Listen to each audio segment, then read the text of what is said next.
Hello friends, 2 months back ನನ್ನ ಚಾನಲ್ನಲ್ಲಿ ಜರ್ಬರಾ ಗಿಡನ ಯಾವ ರೀತಿ ಸೆಪ್ರೇಟ್ ಮಾಡಿರೋ ಗಿಡಗಳನ್ನ ಹೇಗೆ ರೀಪಾಟ್ ಮಾಡೋದು ಅಂತ ತೋರಿಸಿದ್ದೆ.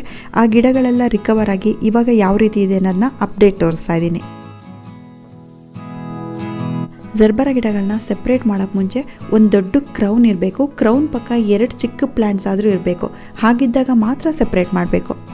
ಈ ಕ್ರೌನ್ ಮುಚ್ಚೋವರೆಗೆ ಮಣ್ಣಿರಬಾರ್ದು, ಇದ್ರ ಮೇಲೆ ನೀರು ಬೀಳಬಾರ್ದು. ಇದೆರಡು ತುಂಬ ಇಂಪಾರ್ಟೆಂಟ್. ರೀಪಾಟ್ ಮಾಡಿ 30 ದಿನ ಆದಮೇಲೆ ಇದರಲ್ಲಿ ಹೂ ಬರೋಕ್ಕೆ ಶುರುವಾಯಿತು. ಅದಾದಮೇಲೆ ಒಂದಾದಮೇಲೆ ಒಂದು ಕಂಟಿನ್ಯೂಸ್ ಆಗಿ ಹೂ ಬರ್ತಾನೆ ಇದೆ. ರೀಪಾಟ್ ಮಾಡಿದ ಮೇಲೆ 1 ತಿಂಗಳ ತನಕ ಯಾವುದೇ ಫರ್ಟಿಲೈಸರ್ ಕೊಟ್ಟಿರಲಿಲ್ಲ. 1 ತಿಂಗಳಾದಮೇಲೆ ಆರ್ಗ್ಯಾನಿಕ್ ಫರ್ಟಿಲೈಸರ್ನ ಕೊಡೋಕ್ಕೆ ಶುರು ಮಾಡಿದೆ. 1 ತಿಂಗಳು ಸಗಣಿ ನೀರು ಹಾಕಿದರೆ ಇನ್ನೊಂದು ತಿಂಗಳು ವರ್ಮಿ ಕಾಂಪೋಸ್ಟ್ ಹಾಕ್ತೀನಿ. ಹೀಗೆ ತಿಂಗಳಿಗೆ ಒಂದು ಸಲ ಯಾವುದಾದ್ರೂ ಆರ್ಗ್ಯಾನಿಕ್ ಆಗಿರೋ ಫರ್ಟಿಲೈಸರ್ನ ಮಾತ್ರ ಹಾಕ್ತೀನಿ. ಇವಾಗ ನಾನು ಹಾಕ್ತಾ ಇರೋದು ಬೋನ್ ಮೀಲ್ ಕೂಡ ಆರ್ಗ್ಯಾನಿಕ್ ಆಗಿರುತ್ತೆ.